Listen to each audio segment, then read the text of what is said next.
Hello and welcome back to Rage Gaming in a new Baldurs Gate video. Today we're back to talk more multi-classes, the simple concept of running more than one class to maximize your potential. But of course it can be a risky thing. Just committing to one class is not only safer but often better. But if you know what you're doing, you can avoid the various pitfalls and come away with some really cool and fun, unique playstyles. Since the response to our first video was so well received, we're back again to cover another selection of awesome multi-classes. So let's begin. We begin with a great concept tied to the College of Swords Bard, which as a bard scales very well with charisma for its spells.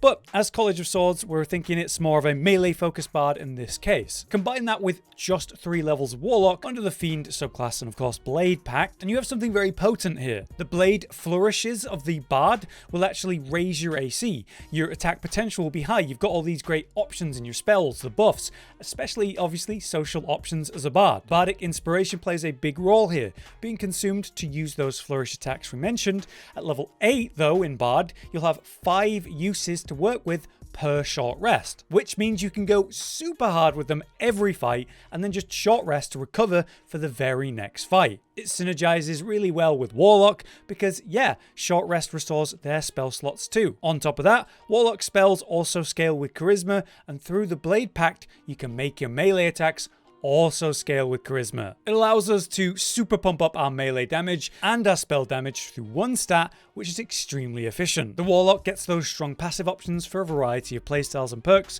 whatever you want. And of course as Bard, we also get the Jack of all trades passive, adding half our proficiency bonus to ability checks we aren't proficient in. Overall, we think 9 levels into Bard and 3 levels into Warlock makes the most sense at 12. Your leveling path may vary though, but 3 levels into Bard and 3 levels into Warlock would net you both subclasses, as well as the Pact of the Blade, and then you can put all your remaining levels into Bard. Next up, a build I've been running myself and having a fantastic time with is the Tempest Paladin. The brilliant combo of Tempest Cleric and Vengeance Paladin forms an ultra burst build, all to do with Thunderous Smite. Basically, Tempest Cleric is able to guarantee a max damage Thunderous Smite due to its thunder damage. This is through Destructive Wrath, a channel divinity passive that can be used once per short rest or actually twice at level 6 cleric and above. When casting your Thunderous Smite, you can just choose to use Destructive Wrath or not, and then it means you can max out the damage of that smite by choice. Then, if it's a crit, you'll be able to lead up with a Divine Smite as a reaction attack, which can be used multiple times a turn, which benefits from the Paladin's extra attack. The Divine Smite can be upcast to deal even more damage, and we get higher spell slots thanks to the cleric levels, which is just great synergy. We can guarantee the crit on the Thunderous Smite through the Illithid power, Luck of the Far Realms. So through this multi-class build, you are able to smash a target for max damage Thunderous Smite guaranteed, which you can guarantee is a crit, which means you can reaction Divine Smite and upcast for massive radiant damage, and then do it again thanks to extra attack. Honestly, it's so potent that you probably just kill the target you're fighting and move to another to crunch that too. After the fight, it's just one short rest and you'll restore most of the main aspects of this build, so you're good to go again. Now, I'm not going to explain the build in major detail here because I have a full build video on exactly this out on the channel right now. But just to say in this video, the final build levels for this build is 5 in Paladin and 7 in Cleric as a heads up. Moving on from that, how about a themed multi-class? The Zombie Commander that is the Oathbreaker Paladin combined with the classic Necromancer Wizard. Through this build, you can create up to 3 zombies that tank attacks, distract enemies, block routes and so on for their useful benefits. Not to mention, via the Paladin, you'll have your aura to boost things up, and extra attack to be a powerful component yourself. As an Oathbreaker Paladin, you will need to break one of your 3 oaths to unlock it and get it going, but through that spec, you can control undead as an action all the way until next long rest for a Channel Oath charge. Meanwhile, as the Wizard,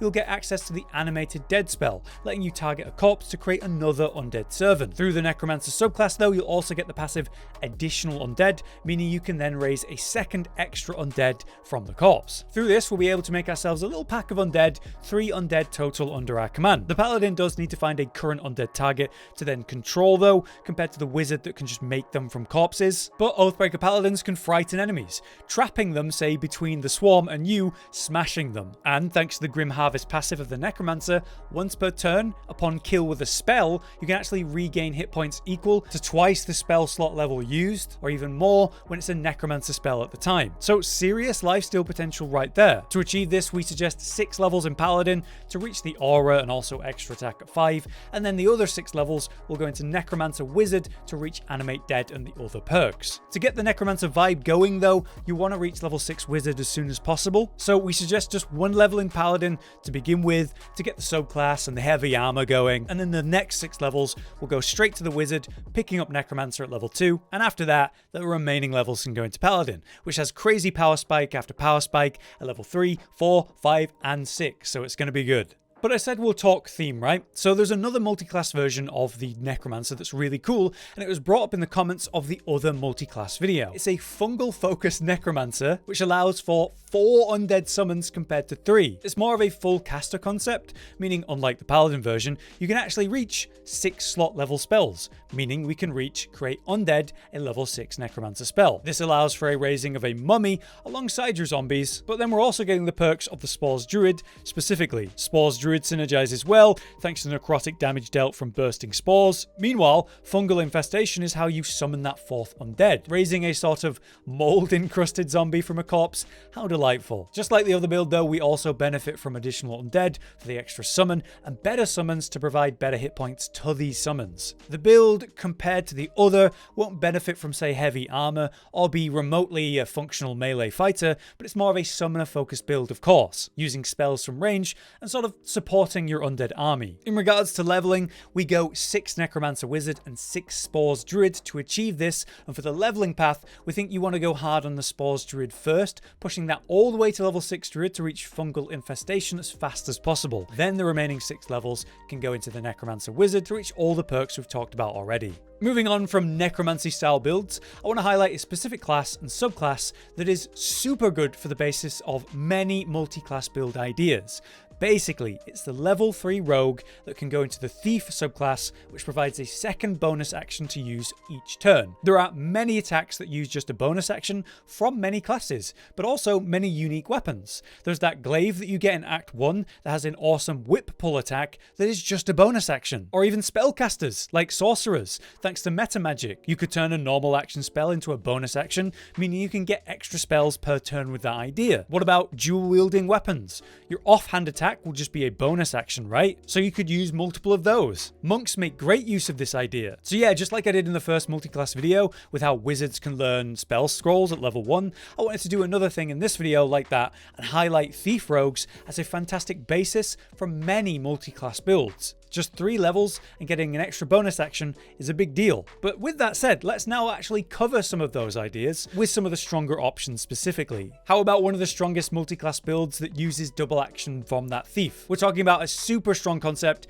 the Gatling Fist Monk. The idea here is that Monk makes a lot of use out of bonus actions, which through 3 levels into Rogue we can get Thief, which as explained means we get 2 bonus actions to use every turn. Basically, through unarmed strikes, you can spend chi to attack twice with an action, and then twice more through your 2 bonus actions, all without actually being buffed by haste or something like that, so there's even bigger potential with that in mind. We'll benefit from control options like stun and knock to prone potential, which helps us manage a fight outside of just attacking many times in one turn. What's cool here is with Flurry of Blows, a bonus action and chi point, we can punch 4 times with just the bonus actions and still have our main action to use after that. Pretty funny, but also very strong. And it's a build that we plan to cover on the channel very soon, so look out for that. But to give you the overall levels now, since that video will be out in a few days, we think the level 12 version would be 9 levels into Monk via Open Hand, 3 levels into Rogue for Thief. But I did mention other good builds using this concept. Specifically, dual wielding was mentioned, where you have an offhand weapon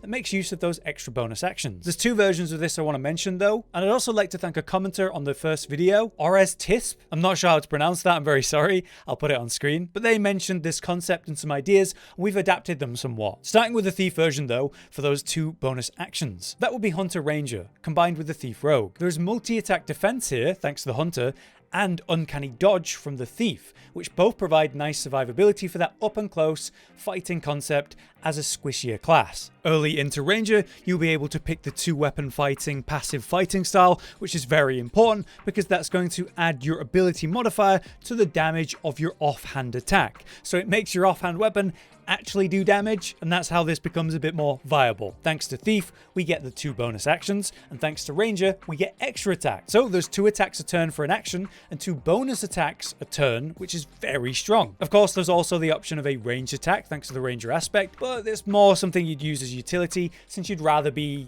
up in melee and fighting like that. For this though, we think the level split should be 7 levels into Ranger and the Hunter subclass, and 5 levels into Rogue via the Thief subclass. On the other hand, there's another dual wield concept that does seem really good, maybe even stronger, in the form of Barbarian and Fighter. As we just mentioned with the Ranger, a Fighter also has the option to choose a fighting style with a 2-weapon fighting, again to get the ability modifier to actually apply to your offhand, meaning it actually does viable damage, so Fighter is going to be another important class to take to make dual wielding relevant. Combine that with Barbarian, and you've got Rage to benefit from, Action Surge from Fighter to reset your actions per short rest for even more attacks and more. But based on the level balancing of this multiclass, we can even benefit from the feat Dual Wielder, which means we can use 2-weapon fighting even when the weapons aren't light. But this means we can use, say, 2 warhammers, battle axes, rapiers, and even longswords as some examples. We think for this concept, it'd be best to go 4 levels into Barbarian and the other 8 levels into Fighter. This way we get extra attack, 4 feats total, and Rage from Barbarian, all the benefits from Fighter, like the extra feat that you get at level 6 Fighter. In regards to the subclasses, well, for Fighter, Champion makes crits more likely, which is great, but it's always hard to ignore the power of Battlemaster and its awesome superiority die abilities, which we can't really ignore. And for the Barbarian, we think Bear Heart under the Wild Heart subclass, since Bear Rage will half the incoming damage of most sources, most important physical, which gives us a lot of survivability. Absolutely incredible concepts there, but it's time for us to talk about the last one with 2 different build versions of that. The idea is a Holy Sniper, meaning Cleric combined with Ranger, which could be either Gloom Stalker or Hunter, depending on your preferences. Ideally, with this idea, you'd be using a bow-focused Ranger with a Cleric of War. It's all tied to the Sharpshooter feat to allow for strong attacks while negating the -5 to hit from the feat, deal generally more damage, and get weapon buffs from both the Ranger spells and the Clerics. So yeah, Holy Sniper. Now whichever build you'd go, you'd want this with the War Domain Cleric for Guided Strike, which is a reaction via Channeling Divinity. So when you attack, you can then choose to Guided Strike or not, which will then net you +10 bonus to an attack roll, which is huge. That can be used once per short rest, so you should basically be using it every fight. The part where the build deviates then is the Ranger and its subclass, which is the important choice. Let's talk about the Gloom Stalker version first. This benefits from an extra bonus action attack at the start of combat, which would mean we basically try to assassinate specific targets on the opener. The playstyle of this version is more about ambushing and bursting down targets early in the fight, and through Gloomstalker we'll get Dread Ambusher Hide, so we can go back into stealth after the initial burst attempts post-opening attack. That could lead to maybe repositioning or preparing another ambush straight away. You'll also have superior dark vision, and we can turn ourselves invisible when obscured for further stealth opportunity. So much more of an assassin and stealth focused version of this build, but on the other hand, we could instead consider the Hunter version, which benefits from Hunter's Prey. When you reach level 3 and get the Hunter subclass, you get to choose one of 3 abilities. That's Horde Breaker, to target 2 creatures next to each other and attack both, or Giant Killer, which isn't really relevant for this build, or Colossus Slayer, which once per turn means your weapon attack deals an extra 1d8 if the target is below its maximum hit points. As a subclass, we'll also get Defensive Tactics, which leads to Escape the Horde, meaning opportunity attacks have disadvantage on you, or Steel Will, which gives you advantage on saving throws when dealing with Frighten, whichever works better for you. There's also multi-attack defense to choose, but we shouldn't really be dealing with that as we should be at long distance anyway. By comparison, the Hunter version is more consistently deadly, less stealthy, with higher DPS per turn, compared to the high burst and stealthy focus of Gloom Stalker. In both versions, you'll be buffing up your attacks, hitting as hard as possible through your Ranger abilities or Cleric abilities, and making the most out of Guided Strike. In both versions, we think 4 levels into Cleric for War Domain and the feat, and then 8 levels into Ranger for the next 2 feats and all the other perks, whichever subclass you go for. But there you have it. Another set of awesome and interesting multi-classes that should provide some serious perks and power. I hope this was again a nice variety of different ideas and concepts, and hopefully fleshed out enough for you to consider them. It's tough to talk about so many in-depth building ideas without going overly far in detail, trying to keep the video concise and understandable. But we do plan to continue to make in-depth full build videos for some of these individual concepts, so let us know if any of these you'd like to see a full build video for. For now though, I've been Hollow, you've been you, thank you for watching, and I'll see you next time. Josh, Cotton, and Hollow with the videos, dropping the humor like a hammer on your tippy toes, bringing entertainment on a daily arrangement to take our insanity and turn it into entertainment. Yes, I said entertainment twice, to reiterate that it is nice to look into your faces on a mostly daily basis when you let us in your homes to make the whole world a stage. Goodbye.